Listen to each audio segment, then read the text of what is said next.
Bienvenue à tous, mesdames, messieurs. Élan protectionniste du Nigeria.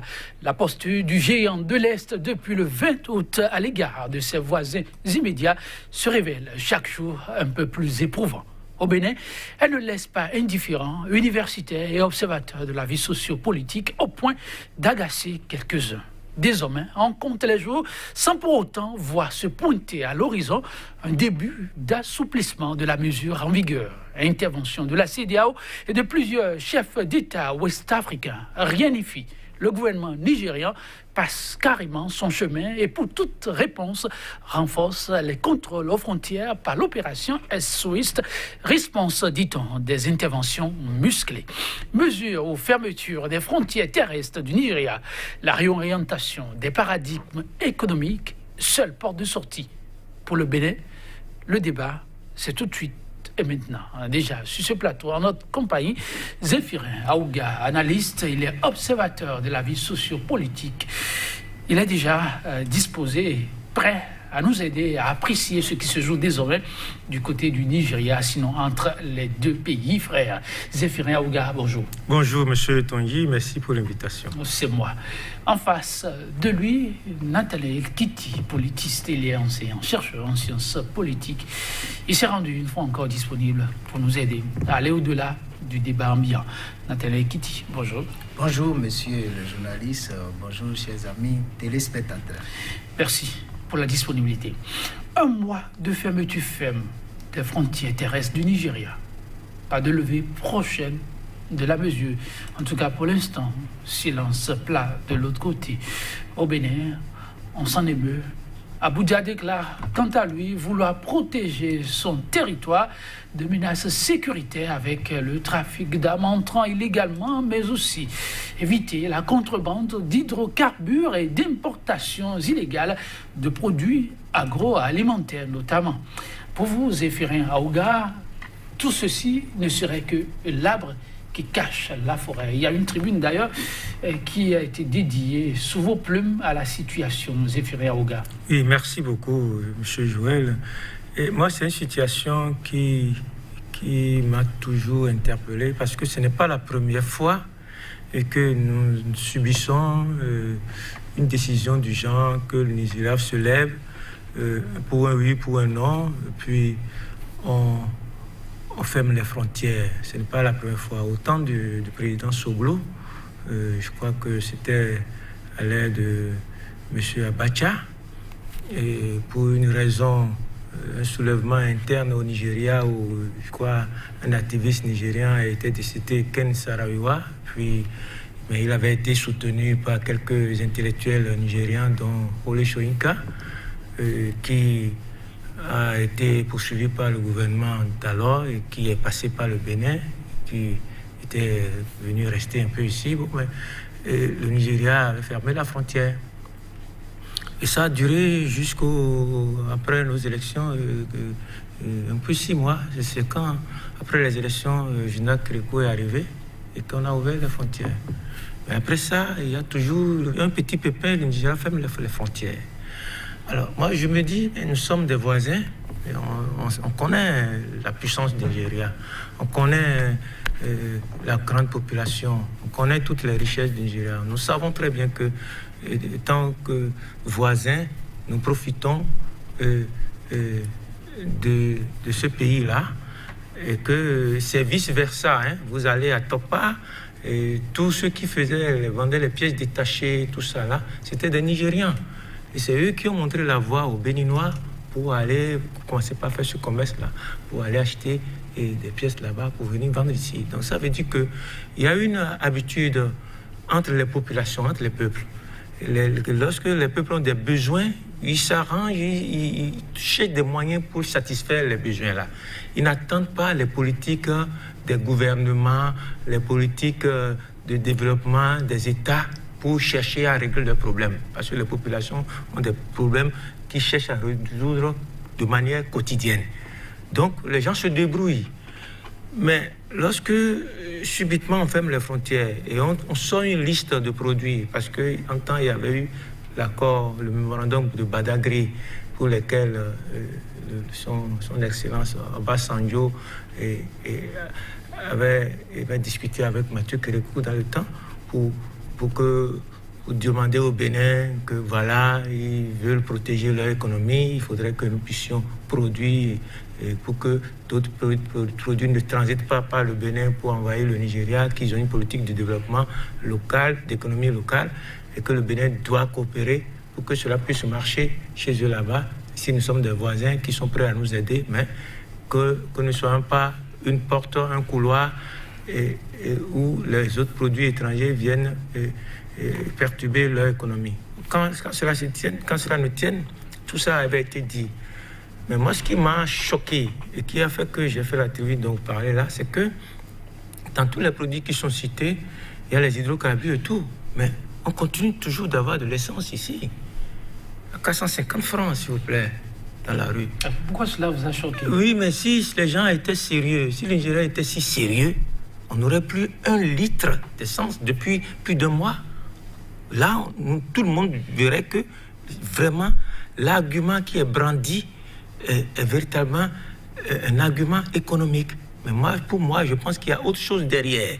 Sinon, et quand l'essence que nous achetons ici, qui vient à Cotonou, mais nous n'allons pas le voler au Nigeria. Non, nous payons ça. Mais ceux qui prennent les sous au Nigeria, là, c'est qui? L'argent va dans la poche de qui? Le business de pétrole du Nigeria qui vient à Cotonou, là, ça profite à quelle catégorie de Nigériens? Puisque le produit, c'est leur produit. En tout cas, oui, mesdames, messieurs. Donc, c'est des questions que moi, je me pose et je voudrais partir de là pour voir le sérieux de la fermeture des frontières. Est-ce que c'est sérieux? Je ne pense pas que... On revient là-dessus. J'ai un professeur là, je crois qu'il va essayer d'apporter aussi son regard. Oui, mesdames, messieurs, beaucoup d'interrogations. Il faut aller au-delà de l'officiel servi. Un constat fait par Zéphirin Aouga, de réflexion aussi, c'est que dans les faits, s'il est vrai qu'un certain nombre de produits ont été cités et qui ne doivent plus entrer de ces façons frauduleusement au Nigeria, il est un fait aujourd'hui que des camions, dans l'applicabilité des faits, beaucoup de camions stationnent avec des marchandises et n'arrivent pas à entrer au Nigeria. Mais paradoxalement, il y a ce produit de la contrebande qui met en difficulté, on peut le dire, le Nigeria, qui rentre toujours au Bénin, peut-être plus en quantité importante, mais le commerce se fait toujours. Alors, Zéphirin de ces interroger à qui ceci profite. C'est quoi le sérieux de cette mesure? Est-ce que cette mesure ne cache pas plutôt autre chose? Le Bénin n'est-il pas en train de se fourvoyer en sortant une liste pour dire ok, désormais nous respectons cette liste? C'est des questionnements. Alors oui, l'universitaire, la réflexion se poursuit aussi dans ce milieu-là. Comment vous analysez tout ceci? Parce que l'État béninois s'interroge, fait bien taper à la bonne porte pour que trop tôt on puisse ouvrir les frontières. Oui, merci monsieur le journaliste. Je pense que dans la décision des États, il y a un côté jardin et un côté cour. C'est sûr. Voilà. Donc, les raisons avancées par le Nigeria, à savoir la lutte contre la contrebande, l'insécurité, ça c'est le côté jardin. Ah bon? Le côté officiel. Il reste maintenant le côté cour, que ceux qui nous dirigent connaissent bien. Au fait, les frontières sont les cicatrices de la violence coloniale. C'est-à-dire que c'est à la conférence de Berlin qu'il a été décidé de ces frontières-là. Alors que l'intégration par le bas existe avant la conférence de Berlin et continue après la conférence de Berlin. Et l'intégration par le haut, ce qui se fait à travers les traités bilatéraux et multilatéraux, n'intègre pas l'intégration par le bas. Parce que le processus de décision, il est top-down. C'est-à-dire que ceux qui sont en haut décident et ceux qui sont en bas subissent. Il n'est pas bottom-up. C'est-à-dire que ils ne décident pas en fonction de la volonté de ceux qui sont en bas. C'est pourquoi nous assistons à cette situation-là. Et il faut faire remarquer aussi que la souveraineté des États, un principe westphalien qui date de très longtemps, qui embrouille le droit international. Parce que entre le Bénin et le Nigeria, il y a des traités, il y a des accords, que ce soit dans le cadre de la CEDEAO, les accords, les traités multilatéraux, ou bien ce dont il vient de parler, le mémorandum de Badagry. C'est un accord. Et le droit des traités a prévu les conditions dans lesquelles un traité peut être dénoncé. Un État peut sortir d'un traité. Le droit des traités a prévu ça. Donc, si nous sommes dans des États sérieux en Afrique, le Nigeria allait appliquer le droit des traités. Et le résultat aurait été? Le résultat n'aurait pas ce à quoi nous assistons. C'est-à-dire qu'il y aurait une procédure officielle. Et même si les frontières devraient être fermées, le président béninois l'aurait su tôt et aurait entrepris des démarches pour que cela ne soit pas ainsi. Vous Donc, n'occultez pas l'aspect selon lequel il y a eu des annonces? Oui, non, il ne s'agira pas de rester au Nigeria pour dire oui, le Bénin fait de la contrebande pour décider de fermer la frontière. C'est pas comme ça que ça se passe dans le droit international.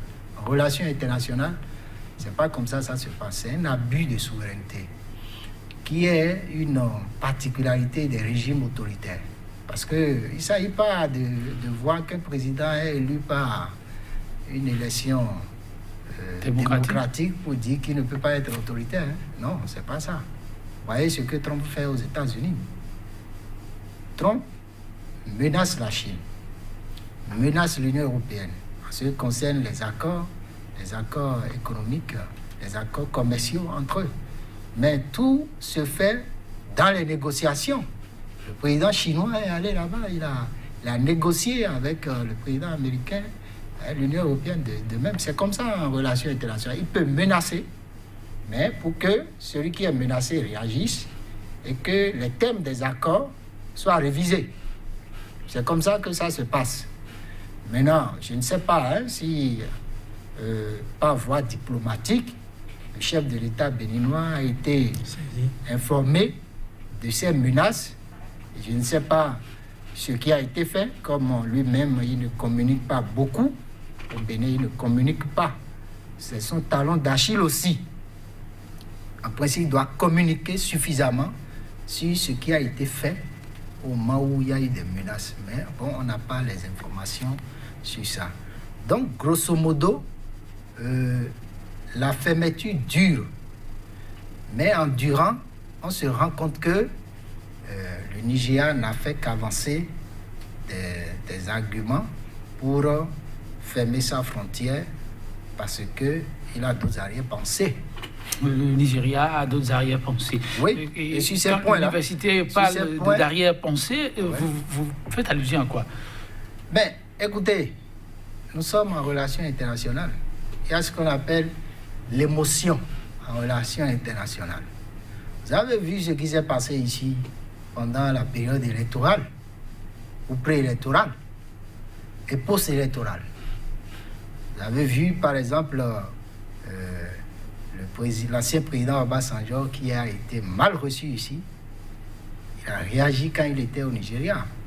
Vous avez vu les émissaires de Buhari qui étaient venus ici pour demander au chef de l'État de respecter les principes et les valeurs démocratiques. Vous avez vu la lettre que les intellectuels africains ont écrite. Et parmi ces intellectuels africains, vous avez Wole Soyinka, prix Nobel de littérature. Ce n'est pas n'importe qui. Ce n'est pas n'importe qui. C'est une personnalité internationale. Et vous avez même l'ancien président Yahi Boni, qui est une personnalité internationale, qui a été président en exercice de l'Union africaine. Et vous avez le président Soglo, qui est une personnalité internationale, qui fait partie de l'association des anciens présidents de l'Afrique. Et dans cette association, il occupe une place de choix. Et quand vous prenez tous ceux-là, vous voyez les traitements qu'ils ont subis de la part du président Patrice Talon. Ce n'est pas bien, on ne fait pas ça. En relations internationales, on ne fait pas ça. Or, vous voyez, quand vous partez de Sémé-Craqué jusqu'à Malanville, vous prenez l'histoire de peuplement du Bénin et du Nigeria, vous voyez les mêmes groupes ethniques qui se retrouvent de part et d'autre. Moi, ma mère est d'origine nigériane. Son groupe ethnique se trouve aussi bien du côté du Nigeria que du côté du Bénin. Vous avez les défis qui se trouvent du côté du Nigeria. Elle fait partie des défis qui se trouvent du côté du Nigeria. Vous avez ainsi de suite les Yoruba, les Nago, les Mokole, les Bariba, les Dendi, ainsi de suite, jusqu'à la région de Malanville. Et quand vous regardez de part et d'autre, vous voyez dans ces groupes ethniques-là les grands hommes politiques du côté du Bénin, du côté du Nigeria. Et lorsque ceux-là interviennent, et parmi ces grands hommes politiques, vous avez Obasanjo. Ceux-là interviennent, ils subissent ce traitement-là, alors que dans la situation actuelle, ces personnalités internationales peuvent être utilisées par le chef de l'État béninois pour faire fléchir la position du Nigeria. Donc il aura des difficultés à les atteindre. Donc ceux-là, vous prenez Dangote par exemple. Dangote, je pense qu'il est à Oussa. Et il se trouve de part et d'autre du Bénin. Donc ils ont des parents ici, ils ont des parents de l'autre côté. Donc ils peuvent utiliser facilement. Donc quand ceux-là interviennent et que vous ne faites rien, vous les narguez alors qu'ils ont des relations très profondes avec le chef de l'État du Nigeria, il n'est pas exclu qu'il reste derrière. Okay. On essaie là, mesdames, messieurs, de voir au-delà de l'officiel. Zéphirin Oga, vous aussi, vous avez parlé en termes d'arbres qui cachent la forêt. Votre vis-à-vis a essayé de commencer l'exercice, mais lorsqu'on sait que ces événements sont bien antérieurs à la fermeture, est-ce qu'ils sont vraiment plausibles pour expliquer éventuellement ce qui se cache derrière le rideau? Oui, on pourrait le dire. Moi, le professeur, lui, il est dans sa science. Et j'ai bien aimé la figure, le style qu'il a utilisé, le métaphore qu'il a utilisé pour parler de côté court. Et c'est le côté court là qu'il essaie d'expliquer. Mais moi, je veux rester purement factuel, regarder sur le terrain. Vous dites, bon, le Nigeria, c'est sa souveraineté, d'accord, nous les perturbons. Il y a beaucoup de riz qui quittent la Thaïlande, la Chine et l'Inde qui passent par ici et qui perturbent l'économie du Nigeria. Alors, est-ce que pour régler ce problème-là, est-ce qu'il faille fermer la frontière? Puisque nous, on n'oblige aucun Nigérien à venir acheter du riz ici. C'est parce qu'ils ont un besoin. Et quand ils viennent, ils l'achètent. On ne leur donne pas gratis.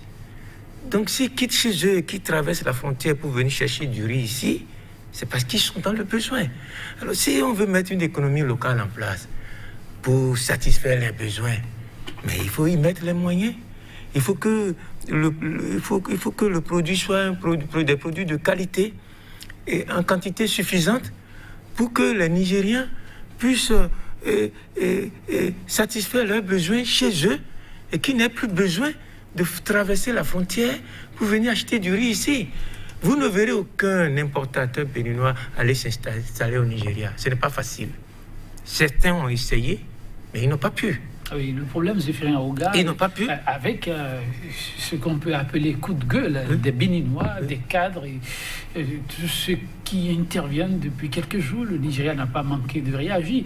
Et il nuance un peu les faits. Ce n'est pas que des Béninois ou des Nigérians qui viennent forcément chercher ici. Et pareil, les Béninois déversent même ces produits sur le marché là-bas. Et toute chose qui déstabilise une économie qui se veut non pas qu'une économie continentale, mais mondiale. Le Nigeria qui rêve gros. Monsieur Joël, je vais vous dire, ceux qui vous disent que le Nigeria déverse, le Béninois déverse du riz sur le marché nigérian, ils racontent des choses, ils ne disent pas la vérité. Aucun Béninois ne peut aller déverser du riz au Nigeria. Le Nigeria, ce n'est pas un pays où on va, on s'installe, on fait ce qu'on veut, comme on veut. Hein. Tous ceux qui ont essayé d'aller s'installer... Vous avez suivi le Conseil national de la sécurité du Nigeria dans sa déclaration. Il a fait donc économie de vérité en évoquant ces aspects-là. Mais c'est toujours grâce aux Nigérians, non? On ne peut pas, un Béninois tout seul ne peut pas aller déverser du riz au Nigeria sans passer par les Nigérians. C'est ce que je suis en train de dire. Il faut nettoyer l'écurie, il faut commencer par les Nigériens. Il faut commencer par là. Mais maintenant, si on a besoin de faire partie du riz du Bénin pour le Nigeria, c'est parce que effectivement, il y a un marché au Nigeria pour ça. Alors, si le gouvernement nigérien ne veut pas que cela se passe ainsi, et qu'il met en place une politique locale pour développer le riz, tout ça là, mais il faudrait qu'il ait la patience d'attendre d'avoir la quantité suffisante pour pouvoir nourrir et sa population, d'avoir le riz de bonne qualité qui plaise à sa population et d'avoir ce riz-là à un prix compétitif. Et là, vous ne verrez plus aucun Nigérien se décarcasser pour venir chercher du riz à Cotonou. À cette question, il y a eu aussi une réponse dans les éléments d'hier, rendu disponible par Babagana Monguno, c'est bien son nom, le Conseil national à la sécurité publique. Il affirme que les faits sont déjà là, la production locale a commencé déjà par porter de fruits. Le constat a été que les Nigériens, parce qu'il y a des produits importés, comme c'est l'habitude un peu partout, cette habitude déjà à ces produits, font que les Nigériens ne s'adonnent pas à ce qui est produit localement. Mais le constat en un mois a été qu'il y a eu de l'engouement autour de la production locale et ça s'écoule plus facilement que ce qu'on a observé des années antérieures. C'est la réponse qu'il a apportée. Oui, ce n'est que cette réponse-là qu'il peut apporter. Vous verrez, d'ici là, ils seront obligés d'ouvrir les frontières. Ce n'est pas le Bénin. Le Bénin n'a aucune force de les forcer à ouvrir, puisque la décision de fermer la frontière ce n'est pas une décision, n'est pas la solution économique. Et ils seront bien obligés d'ouvrir les frontières. Et vous allez voir que pour le moment, ils n'arrivent pas à satisfaire les demandes. Le riz produit localement au Nigeria n'a pas encore la même qualité que ce que veulent les Nigériens. J'ai des parents là-bas, j'ai des gens là-bas, donc c'est parce que ceux-là qui font ces rapports-là sont obligés de prendre quelque chose pour qu'ils puissent contenter les politiques qu'ils font ça. Sinon, si vous allez sur le terrain, ce n'est pas encore ça. Et les gens ont un besoin. Ils ont un besoin. Donc, quand vous prenez la région de l'État de Lagos, tout Badagry, toutes les autres régions qui sont un peu proches là. De là à Cotonou, c'est très facile pour les Nigériens que d'aller en profondeur dans les autres États. Qu'est-ce qui pourrait alors motiver l'État nigérien à faire, pour reprendre autrement votre expression, tous ces rapports qui, en vérité, ne sont pas ce qui est? Mais ces rapports-là existaient depuis, non? Posons-nous la question, nous en tant que Béninois, depuis combien d'années le pétrole, l'essence nigérien s'écoule au Bénin? Depuis combien d'années? Et combien de gouvernements béninois, des gouvernements béninois ont essayé de lutter contre ce trafic-là et n'a pas pu? On n'a jamais eu le soutien du Nigeria dans ce trafic-là, ne serait-ce que l'essence. Et je prends le cas du prix-chef de l'État, son Excellence Dr Yahi Boni, en 2014, j'ai un grand professeur ici, il va me contredire, il a mené une lutte farouche. Il n'a pas pu. Il a mené une lutte farouche. On a même tiré sur des gens. Parce que le 2, le 3, on a dit, on a tiré sur des Béninois, on a tiré sur des gens à cause de la lutte contre l'essence frelatée. L'essence qu'on appelle Bayo, venant du Nigeria. Et il y a eu des morts. Mais on n'a pas été soutenu. Finalement, Monsieur le docteur Yahi Boni a laissé tomber. Et tout le monde criait que les gens vont manger, tout ça là. Mais ça là, les Nigériens ne savaient pas ça. Alors comment lisez-vous l'attitude finalement des Nigériens ou du gouvernement? Non, moi je dis que, comme l'a dit le professeur, les raisons qui motivent la fermeture, il y a des perturbations économiques dues aux échanges Et ces échanges-là, on n'y peut rien parce que, tel que le professeur l'a expliqué, il y a une relation entre les peuples qui ne dépend pas du programme de développement des États. Parce que quand un État met un programme en place, il faut attendre le temps que ce programme-là se mette en place et commence par donner des résultats. Mais en ce moment-là, les populations ont des besoins quotidiens qu'il faut satisfaire tous les jours. Donc, les populations n'attendent pas les États pour survivre. Donc, partout où ils peuvent satisfaire leurs besoins, ils vont pour faire du commerce, pour faire ceci, pour faire les échanges. Donc, le Nigeria, il y a une raison court, je vais utiliser l'expression du professeur, il y a une raison cachée derrière, qui peut être une raison politicienne, et pour soutenir certaines franges de... Puisque nous sommes en querelle politique ici, peut-être pour prendre une posture donnée, bon, le Nigeria est en train de faire pression, et le professeur a parlé d'un richissime homme d'affaires aussi là-bas, qui n'est pas en odeur de sainteté avec... Et notre chef d'État ici, mais il a son autre compatriote, l'homme qui était arrivé à Seme City là, qui donne des prix aux jeunes. Melou. Et Melou là, Melou est en de bonnes. Tony Melou est en de bonnes relations avec notre chef d'État. Mais il y a tout ça là, peut-être ces petites querelles de personnes qui font que, bon. D'un côté pesant lourd dans dans le système nigérien là-bas pour régler certains comptes parce que ces camions passent par ici. Nous aussi, nous avons un État que nous gérons. Alors le PVI dont on parle et tout ça là, mais ça existait depuis, non? C'est pas M. Patrice Talon qui a créé le PVI. Ça a toujours existé. Le PVI, c'est quoi? C'est le contrôle au niveau du cordon douanier, la sécurisation des recettes au niveau du cordon douanier. Et ça a toujours été fait par un prestataire privé. Avant, c'était Cotecna, CSGS ou Bivac. Avant que le Bénin Contrôle ne prenne, c'était Bivac qui a fait un contrat de 10 ans. Donc, ce n'est pas quelque chose de concret. Ça a toujours existé pour sécuriser les recettes de l'État au cordon douanier. Donc, quand lui fait passer ses camions ici et qu'il va les vendre au Ghana ou bien au Togo, le ciment, tout ça là, mais il faudrait qu'on prenne quelque chose dessus, non? C'est quoi? Ce n'est pas lui, ce n'est pas mis, le PV n'est pas mis en place contre Dangote. C'est mis en place pour sécuriser les recettes de l'État béninois au cordon douanier. C'est tout pour renflouer les caisses du Bénin. Oui. À y voir de près, c'est à croire que des problèmes beaucoup plus personnels prennent le pas sur des problèmes de deux grandes nations. Et oui, ça, c'est difficile à admettre, non, le professeur? Je vous parlais tout à l'heure de l'émotion en relation internationale. Oui. Dangote, c'est la première fortune de l'Afrique. C'est une personnalité internationale. Quand on prend Adjavon, vous vous rappelez, en 2015, Forbes, selon Forbes, Adjavon était la 16e fortune, je crois. Hein? Oui. Mais on en tient compte. Un chef d'État en tient compte. Quand ceux-là parlent, vous négociez avec eux, c'est comme ça. On ne les banalise pas sous prétexte d'un patriotisme ou d'un nationalisme débridé. Non, on ne fait pas ça en relation internationale. Vous avez suivi Trump hier. Trump disait que l'avenir appartient aux patriotes et non aux mondialistes. C'est ça qu'il a dit hier sur la tribune des Nations Unies.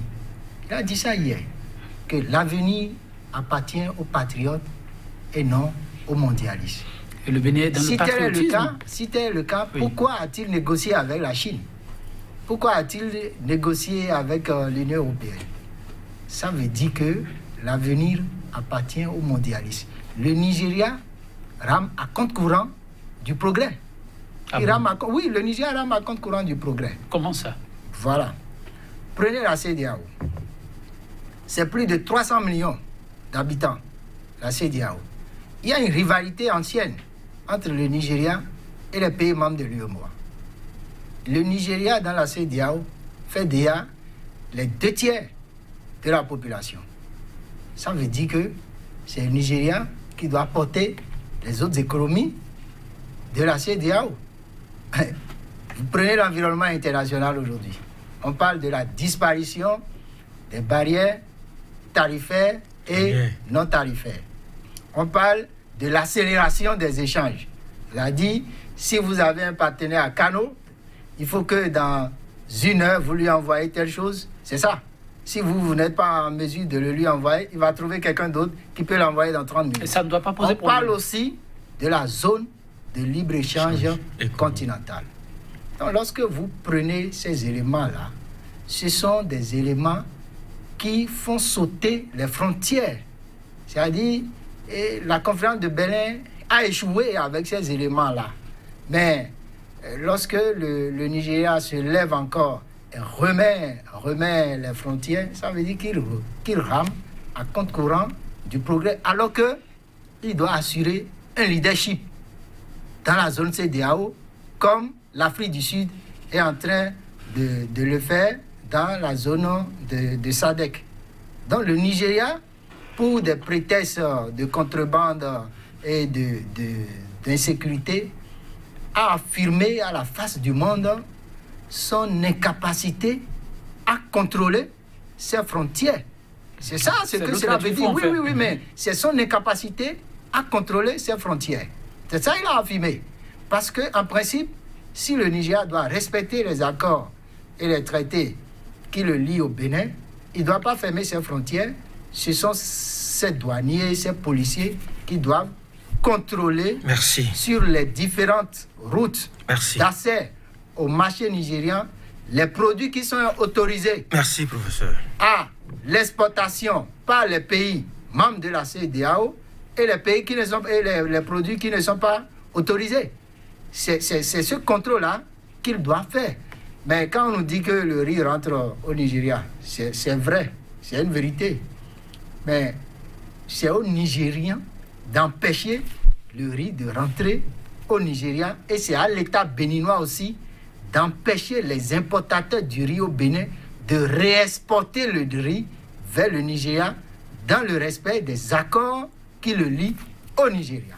Et lorsque l'État béninois ne le fait pas dans le cadre de l'accord qui le lie au Nigeria, l'État du Nigeria dénonce l'État du Bénin avant maintenant d'avancer la menace de la fermeture des frontières, et les négociations seront engagées. Et même si les frontières sont fermées comme ça, là, le chef de l'État béninois engage les négociations, et dans un temps record, on trouve de nouveaux accords qui révisent les accords anciens, et les frontières sont rouvertes. Parce que allez à Craquet aujourd'hui, vous avez des milliers de camions qui sont stationnés. Le samedi, moi j'étais à Lagos. Le samedi passé, j'étais à Lagos. Je suis passé par Craquet.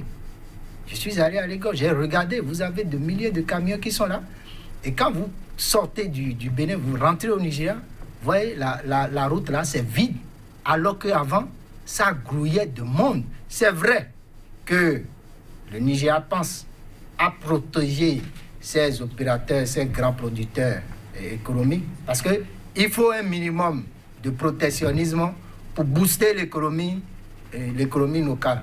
Mais ce minimum de protectionnisme doit se faire aussi dans le cadre du rapport bilatéral et multilatéral qui existe. Rapport bilatéral, multilatéral, tenir compte du protectionnisme. Avant de me retourner vers Nathaniel Kitty, qui, dans cette démonstration, revient sur ce qui est technique, qui vient comme pour écraser l'émotionnel, mais dans les faits, on a l'impression que l'émotionnel a pris le pas. Il va nous expliquer pourquoi. Oui, vous avez la parole. J'ai une précision à faire. Quand tout le monde dit que les Béninois réexportent du riz sur le Nigeria, ça là, moi j'ai été dans la filière du riz pour des années.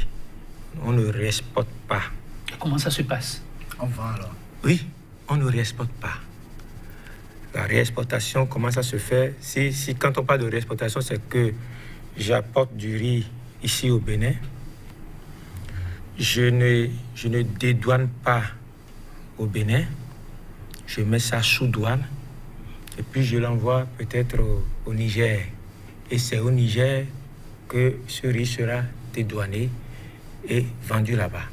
Mais ici, par exemple, le riz parboil, le riz pré-cuit, que les Nigériens aiment, qui viennent acheter, nous on ne le réexporte pas. Tous ceux qui commencent ce riz-là et qui le vendent, ils font la douane ici. Le riz est dédouané ici, au Bénin, mis dans les magasins au Bénin.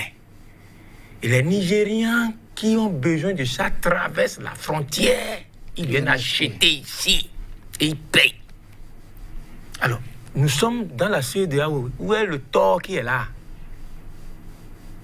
Qu'est-ce qui est mauvais là? Donc, quand les gens parlent français disant qu'on réexporte, on ne réexporte pas. Personne, aucun importateur béninois ne réexporte pas au Nigeria. C'est comme si on envoie un navire ici, et puis après, un autre navire prend le riz pour l'envoyer sur le marché nigérien, et puis déjà, non.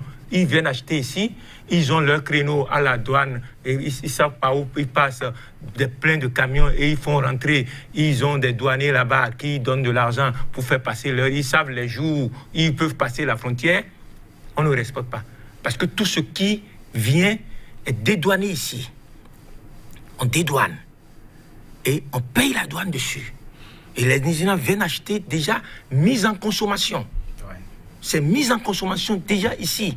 Donc, si nous sommes dans la CEDEAO et que je vais au Togo, je trouve quelque chose à acheter, et que je peux l'acheter, et que je peux traverser la frontière avec, est-ce qu'on ne va pas me dire que je suis en train... Puisque cette émission se veut une émission de contribution et que suit les données techniques, ce qui se joue reste, quand on vous suit, bien entendu, une aberration et que le Bénin est en quête de pistes de sortie, de crise pour l'appeler ainsi, que faudra-t-il faire alors? Ah oui, et c'est vrai que Barthélemy Boganda, le premier président de la Centrafrique, disait que les poussières d'État ne peuvent rien devant les grands ensembles qui se forment. Les poussières d'État ne peuvent rien devant les grands ensembles qui se forment. C'est sans compter avec la souveraineté de ces États-là qui peut empêcher, et cette souveraineté peut empêcher les grands ensembles d'être viables. Donc, il y a deux pistes. Il y a la piste de la négociation bilatérale et la piste de la négociation multilatérale. Ce sont les deux pistes qui s'offrent à l'État béninois aujourd'hui. Piste bilatérale, l'État béninois s'y est déjà mis, le chef de l'État en personne. Le chef de l'État en personne doit négocier avec son homologue nigérian. Mais dans cette position, il est faible. Comment ça? Le chef de l'État béninois est faible. Il est faible parce que, je vous ai dit que dans les relations internationales, il y a les personnalités internationales qu'on utilise aussi. Il est faible à ce niveau-là. C'est-à-dire que, quelles sont les personnalités qui sont proches de Boari, qui peuvent intervenir pour qu'il puisse revoir sa position, il doit les utiliser. Quels sont les chefs d'État proches de Boari? Parce que chaque chef d'État a son cercle. Il a son cercle. Il a ses proches qui lui parlent et qui l'écoutent.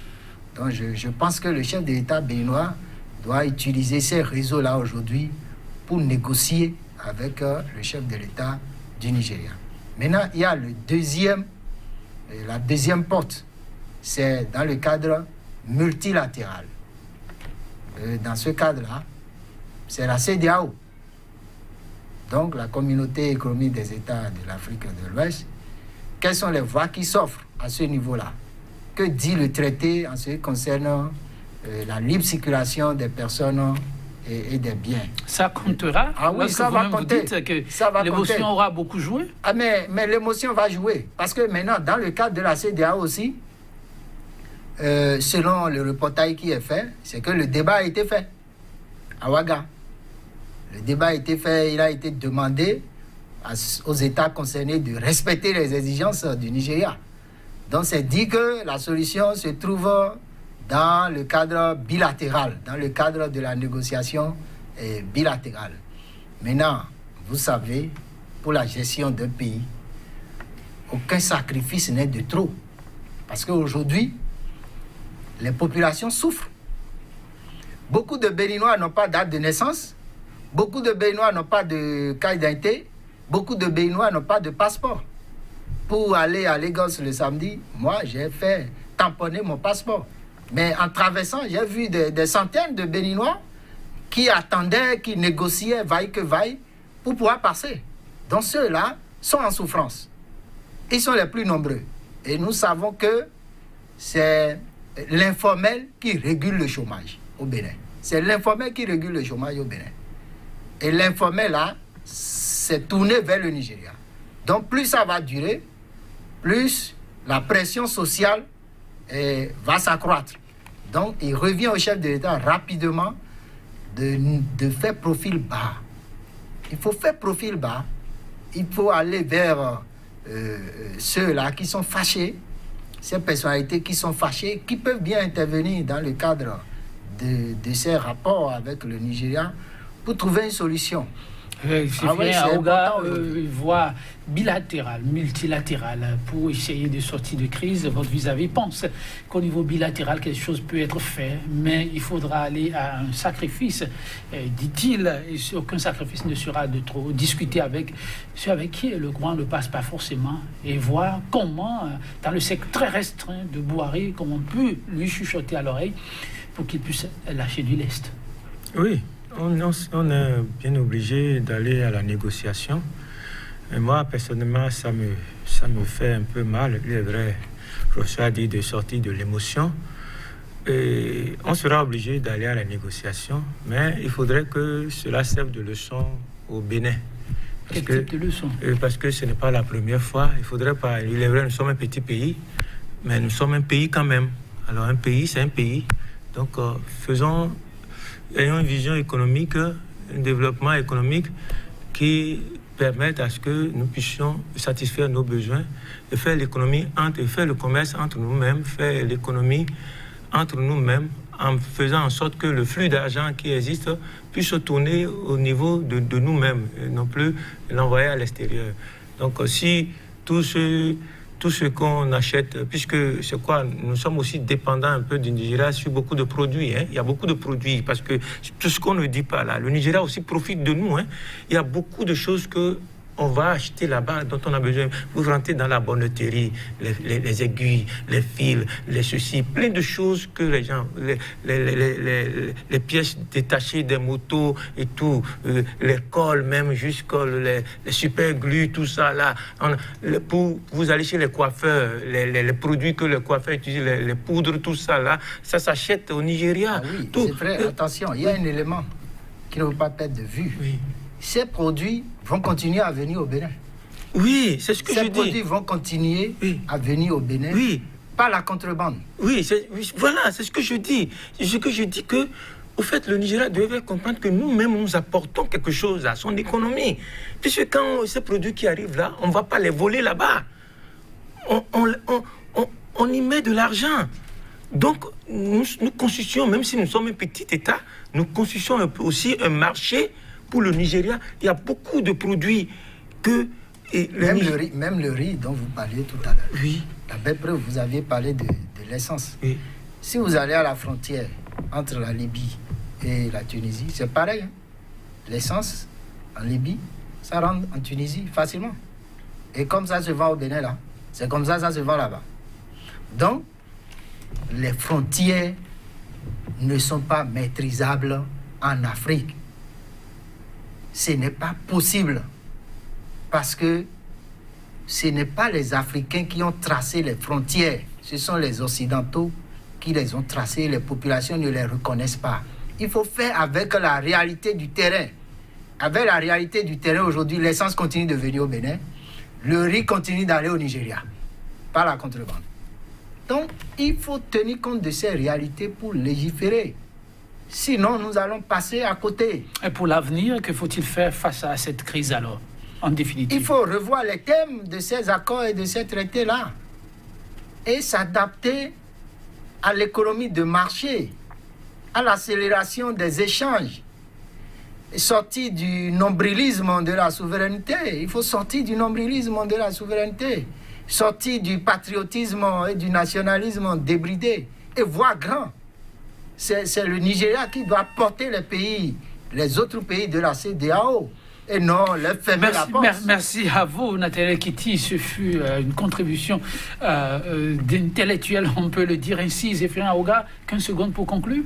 Oui, que les bonnes relations qui sont obligatoires entre le Bénin et le Nigeria redeviennent en de meilleurs sentiments pour l'intérêt des deux peuples. Merci beaucoup à vous, Zéphirin Aouga et Nathaniel Kitty. Merci également pour la contribution.